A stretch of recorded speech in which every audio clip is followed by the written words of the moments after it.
Good morning, my brothers and sisters in Christ. It's a privilege to have. We are here today in our kickoff of our Spoken Word podcast. We are here this morning with Dr. Carl P. Adkins. He is the senior pastor of Golden Leaf Missionary Baptist Church, where I believe he has served for the last 44 years, if I'm correct. He also is the president of Temple Bible College, so we are excited about that, which I am a graduate Temple, class of 2013.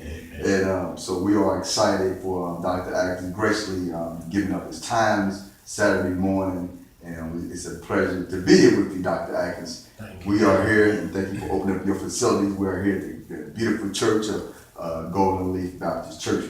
Dr. Adkins, you know how I feel about you. You have been a blessing to my ministry. Thank you. I met you in 2009 when I transferred over to Temple Bible College, and Yes, you have been a mentor, a big brother, a father in the ministry, and you have been a blessing. As I said, you've been with Golden Leaf for the past 44 years. Tell us. I'm in the 44th. 44 now, okay. Yes. Coming up on this year. In September, we celebrate the 44th. That is awesome. Tell us a little bit about yourself, Dr. Adkins, and how you got into the ministry. I was 24 years of age when the Lord called me with a very powerful calling. Mm-hmm. And in fact, resulting from my calling, I became physically weak, and I didn't know exactly what was wrong. Although many years earlier, when I was a pre-teenager, I had the thoughts that he wanted me to preach, but I didn't want to preach. Okay. And so that kind of left me until when I was 24 years of age. And I was, it's about 2 months in the month of October when I first felt the impact. Wow. And so I went on through all of October, and in November, shortly before Thanksgiving of that year in '64, I could no longer hold out. The Lord had sent me from the church I was a member of. I had not attended as regularly as I should have, but he sent me to Golden Leaf, which was a storefront. And so this is not the original site of Golden Leaf? No, this is not the original site. And so going to Golden Leaf, I joined the church and then announced my calling in the ministry. And I preached my first sermon about a week before my 25th birthday. And so I've been preaching ever since. And as you had mentioned, the pastorate is 44 years, being September, and the being in the ministry would be 54 years. Who were some of the, now you're more of a sage, you're more of a mentor, you're in a different realm of your ministry now. Who were some of the pastors or ministers who have impacted your ministry? When I came along, that was several in different ways. I had opportunity to talk with my former pastor after I had joined Golden Leaf, the Reverend C.R. Flint at St. Luke Baptist Church. And so he talked with me about the ministry, and he talked with me about some of the great challenges that I would face and some of the experiences that he had, whereby some people had done him in kind of a negative way. So I understood from him that it would not be a smooth sailing journey. Because it is a call. It's a call. Yes. I talked with Harry Brown. He was Pastor Bethel Baptist at that time, and one of my mentors that also taught me was the Reverend Dr. E.O. Thomas. Okay. And he pastored Inspirational Baptist Church at that time. And another one of my teachers that was a mentor was he taught at Taft High School. High School, okay. And he became president of the Progressive Baptist Convention. Benny Smith was his name. Okay. And there are a few others, but they were the main ones. You mentioned the word challenge. What kind of challenges over your 44 years that you have had in the ministry, if you would like to share them, the highs or lows of the ministry? Yes, I would like to share the challenges. I think at some point when I first started being 25 years of age, in the prime of my adult life, but yet young adult life. Right. Some people were suspicious of whether or not I had an actual call. And during that particular time, the pastor of Golden Lee, who is my uncle, he was ill. So people thought maybe I was coming to get to church. Oh, okay. But the Lord had sent me there. Right. And I used to wonder myself, why would I be sent from a bigger church to a storefront? Okay. And so it took many years for me to find out the wisdom of God that had sent me to the church that I eventually became pastor. Okay. Tell us a little bit about a typical week as a senior pastor, full-time pastor. Because you was not always, I kind of know your story because I sat in your class at Temple in pastoral leadership. Yeah. But you was not always a full-time pastor. I mean, I have actually always been a full-time pastor. Okay. And but you worked at. I worked for 7 years at Neighborhood House. Okay. The last job before becoming a pastor, I worked at the post office. Right. Okay. Before then, and I worked at Veterans Hospital before then, although I'm not a veteran. But I was able to work there, and I had a couple other smaller jobs. Right, and then God moved you. Those jobs. Okay, and God moved you to the ministry. What would you say is a typical week for you? Because like I said, you are the president of Temple Bible College. Okay. What's a typical week look like for you? Now, let me probably digress just for a moment and go back when I first started pastoring. The concept I had in my mind was put on a suit and a tie every day, which I've done that. And also I sat in the office, and I guess that that people have always kind of gravitated towards me, even prior to me becoming a preacher, pastor. Okay. And so I thought I'd study in my office, but I always had people coming in. Okay. Yeah, so I had to kind of find times and ways to study. And even at home, my wife, oftentimes when I was in the heat of my study, she would want attention. And so I ended up studying usually in the wee hours of the morning, late at night, wee hours of the morning, and that's still my practice today. That was in the early pastoring, that continued on now. So now I study a lot. I deal with office with people by appointments. I have a person that receives calls and set up appointments for me. I spend a day at Temple Bible College. Our church has a community ministry, the Golden Leaf Ministry. And so I appear there, not at any scheduled time. But I go there and I work there. I sometimes teach a Bible class there. And et cetera and et cetera. What was some of the challenges, because you do have kids?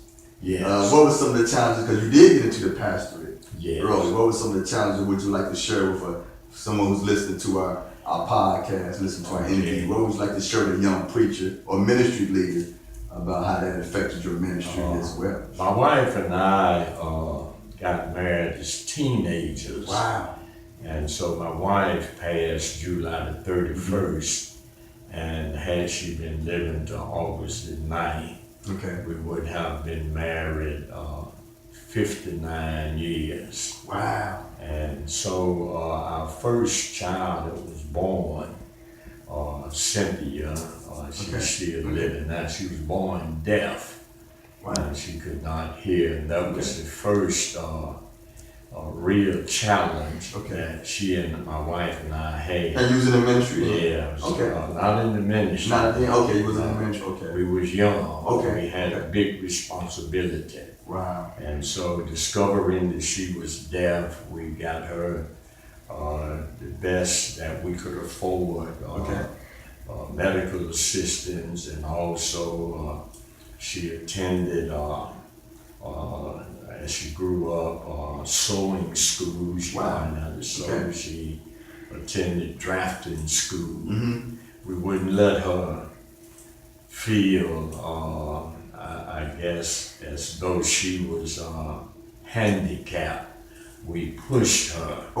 And so currently she has 2 daughters, and she's married, and Cynthia works for the post office now. And I finally caught up with her. She was making more money than I did. And so that's my firstborn. Right. And Monica, Sister Monica, who's been a blessing, who's been a blessing in New Chronicles Church, by the way. Yes. Monica, working for Miami College now. She does a little teaching. She worked with a program, and she earned a doctorate degree at the University of Cincinnati. She earned a master and a doctorate, earned an undergrad at Miami. And let me take that back. She went to Catholic, at Miami. You have to correct me. She got an undergrad degree at Miami, her bachelor's of arts, and then at UC, a master's and a doctorate degree in education. Yeah, she has been a real blessing to And my 2 granddaughters, a woman just graduated a few months ago from Miami. And she made the dean's list. And the other one is studying to be an interpreter and teacher of sign language. That's Alexis, but she has not graduated yet. Tell us a little bit about, you are one of the founders of Temple Bible College and Seminary.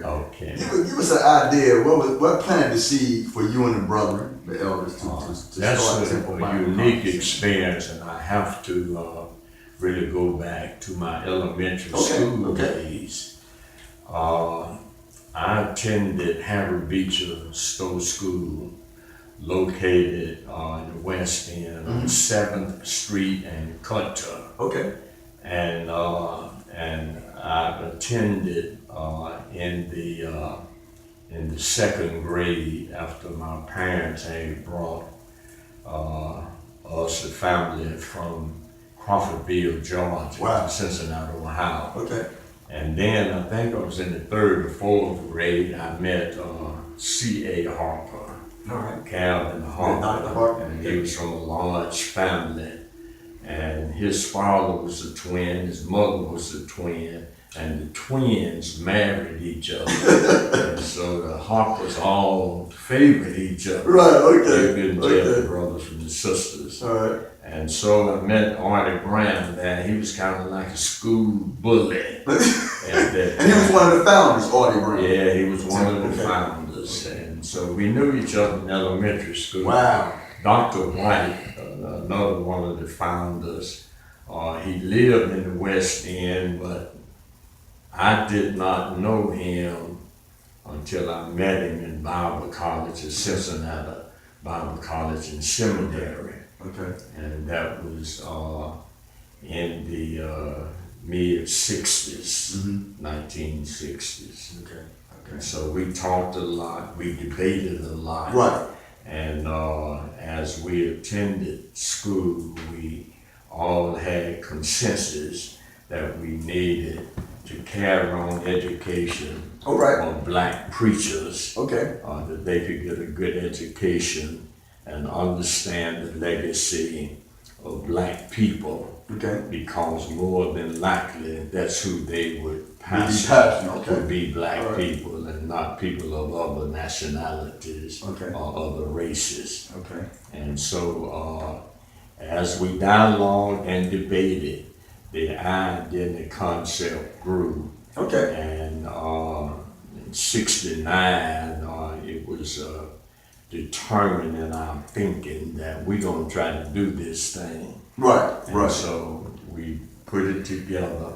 I remember that summer, Dr. Calvin A. Harper, who became Dr. Harper, and I labored diligently, got transcripts together, got commitment from younger preachers. To bring them into the school. Bring them into the school and younger, not so much younger, but teachers that were qualified. Absolutely. We brought them in. We also got certified and all of those type things that we laid out during the summer of '69. Now, were you pastoring at the time, or were you just a Not minister? pastoring at the time. I had just recently graduated from Cincinnati Bible Seminary. And I had been the president of the student body. And Dr. Harper, who was pursuing to be an MD. And so he was in med school then. And so the school had him as a student and a teacher. But he was dual. He wore a couple of hats. And so we put it together. Wow, that is awesome. Earlier we said you had been in Golden Leaf for 44 years, a great ministry here. Was there ever a time that you ever thought that you would leave Golden Leaf and pastor another church? Not really. I didn't have any thoughts of whether I would stay or leave. Now, I think by nature, I can be pretty stubborn. And when you're trying to push me away, that my counter to that may be to grip tighter. And so that's what I've done. I made very little money when I first started pastoring. It was miraculous how the wife and I survived with a deaf daughter. And we was able to survive. And as time went by, things got better. There had been 2 or 3 churches over the years that approached you. That approached me. About coming to try that church when they had a vacancy. But I knew the Lord had planted you at that time. Because in today's society, we have some preachers who do jump around, or they may look at one church as a stepping stone to a better one. But like you said, you knew that God had planted you here. And that's what I believe. I think the bottom line is that a pastor has to have the connection with God, that he kind of knows what God wish him to do in the sense of pastoring, whether to stay, whether to go here, whether to be or whatever. And I think that a pastor needs to know that between him and God, it'll work better for him. You also, Dr. Adkins, like I said, you wear many hats. You also have served as the president for the Ohio State Missionary Baptist Convention. How has that experience been? Fortunately or unfortunately, I am still the president of the Ohio State Missionary Baptist Convention. And that has been a strange but a wonderful experience for me. I've been in a position to have been able to host two national Baptist Right. conventions. And one I participated in. Thank you for the opportunity for that. Yes, sir. Yes, in the city of Cincinnati. And we're trying something new this year. Okay. We are going to, at our annual session, we are going to take a couple of hours to go in the community and witness in behalf of the host church. Okay. That souls may be won Right. Absolutely. from the community for that church. Absolutely. We're also trying to motivate our youth from elementary age to engage in oratorical contests. Okay. And so that is on the docket now. Yes. And we plan to implement that in August. And we will send you. And we would be there. Of course, we would be there. We would be there. Yes, yes. We would definitely. We bring our youth that participate in that. So we're looking forward to that. Okay. Speaking of the convention, how do you see the role as the church in today's society? In reference to the convention. In reference to society, what's going on in society? We see we have a lot going on. I have a lot of passion for the black church. And the reason I'm using that terminology is because the role that the black church has played from slavery time up to now. Right. And the culture of black people was certainly nurtured by the black church. Right. Okay. It was its friend, its leader.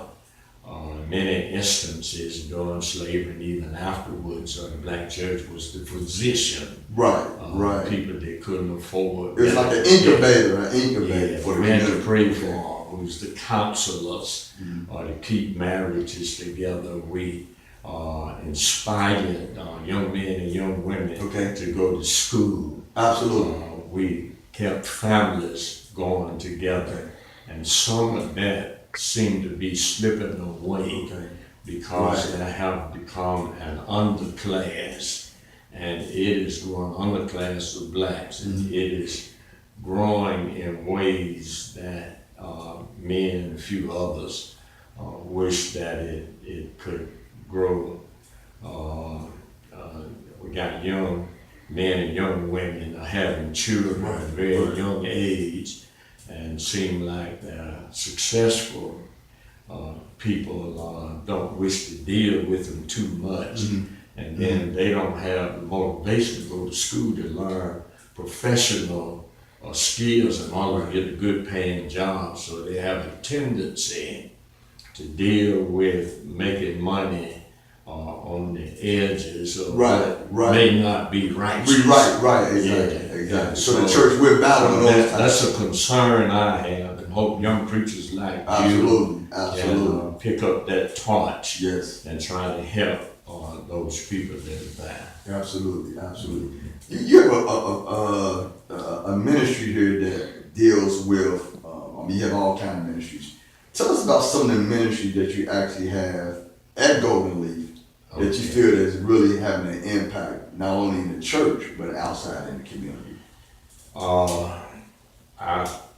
I'm never satisfied with the impact that we have, but some of the ministries that I work with and I try to be a catalyst to keep them motivated. We have a deaf ministry here at our church, and I have several members that have learned sign language. They can speak it fluently. And I think that my wife and I was motivated because of our daughter. We met so many other deaf kids. And so it took some years and et cetera, so forth and so on for it to get going. And it's going pretty good now. Awesome. And we have probably 7 or 8 trained interpreters. We have about 3 or 4 deaf church members. We had a few more but we had death in the Deaf family. And so we're very happy with them. We put them on the program. Right. That is awesome. Yeah, they're very talented. Okay, that is awesome. What would you say, Dr. Adkins, thank you for your time, graciously giving us your time this morning. What would you say to a young pastor as myself or a young preacher who is just now starting out in the ministry? What would be some advice or some things that you would say to them to catapult them to keep on going? Because like I said, you mentioned the highs, you mentioned the lows in the ministry. A lot of people just see us preaching on Sunday mornings, but you and I know there's a lot more that goes on behind the scenes that a lot of people just don't see how we labor. What would you say to a young pastor or a young ministry or a ministry leader? Okay, let me digress and come back to that. One of the other ministries that I'm going to meet with that committee after this meeting here, that is our telephone evangelism. Okay. And we have to shore that up.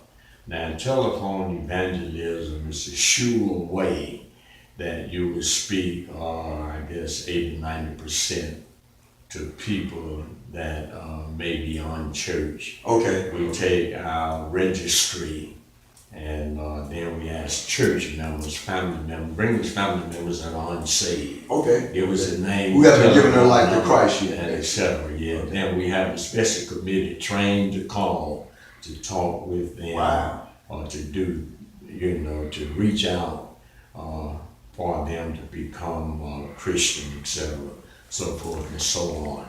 Now, to get back to the question of the advice to give to a young pastor, ministry leaders. First and foremost advice is to love God and love your people. Sometimes people are very hard to love. Wow.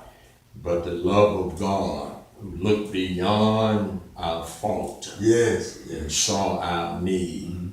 I've been pastoring long enough to know that love is a great impact on people. It works usually not quick, but slow. It does work. Right. I've got some people in the church now that started off one way, and over the years you just kept loving the people. Yeah, you kept loving them. Now, loving people is not giving in to people. Right. It is the establishment of righteousness. People who may get offended, go back and give them a hug. Never give up on them. But keep trying. Awesome. And the second thing that young pastors have to do is to always have an outreach program. Okay. Now, if by chance that God has put you in a ministry that keep you away from your congregation, get your best people who listen to you to deal with your youth, your youth program, and to deal with your church in your absence. And that's the best way for you to deal with that. And also, to get a chance, become a student at Temple Bible. Absolutely. I am a Temple Knight and I'm proud of it. You travel all over the country, you preach all over the country, and God has allowed you that opportunity. What have you seen in different cities that may be a little different from the city of Cincinnati when you go visit those cities? I think that in the state of Texas, there seemed to be a lot more unity among the brethren. Okay. In the ministry? In the ministry. I'm speaking of the state of Texas. Now, I've noticed recently is that since there's a Hispanic group of Christians is growing out there, and I've noticed that a decline in the membership in many of the Texas cities are taking place because of that. But I think the brethren are more united. Now, I think in the other parts of the nation is that sometimes doctrinal diversity Okay. has created decline of the black church in other parts of the nation. And then I think that this motivation of blacks who are gravitating more towards integrating in white churches, and all of this has caused around the nation a decline in the black church membership, a decline in state conventions, and decline in the 4 national conventions that we have. The 4 major conventions. Yes. Right, okay. You mentioned doctrine, the doctrinal issues. What type of doctrinal issues, for our listeners who's watching us and who's going to be listening to this, what kind of doctrinal issues would you say that would probably be a problem to the church? The doctrinal issues that would be issue. You mentioned about the doctrinal issues in different parts of the country. Some of the doctrinal practices, I would like to use it that way. And some churches have eliminated the brotherhood of deacons. And deacons are a biblical office. Right, absolutely. And the apostles, when they first in Acts 6 had appointed deacons, and then Paul, when he wrote to Timothy, is they should be put on trial. During the trial period, the pastor should be engaging in teaching and training the deacons on how to serve in their role of servant. So that deacons will not feel between deacons and the pastor. And I've got a pretty good relationship with mine. Another doctrine that kind of swept over the Baptist church family was the charismatic movement that took place when charisma, the tongue speaking and working signs and wonders, when that seemed to have suggested to many young black preachers, you don't need to study, you need charisma. And so for that period of time, many gave themselves to that. Now, nowadays it is not so much that the charismatic movement is growing, but things are kind of set. And once they settle and set, the missionary Baptist church, in many instances, only had the name, but it had a charismatic kind of practice. And that exists even to this day and time. Awesome. Dr. Adkins, it's been a pleasure having you on our very first podcast of Spoken Word. Thank you, Brother LeVar, who's our ministry leader, media ministry leader at New Conquest Church.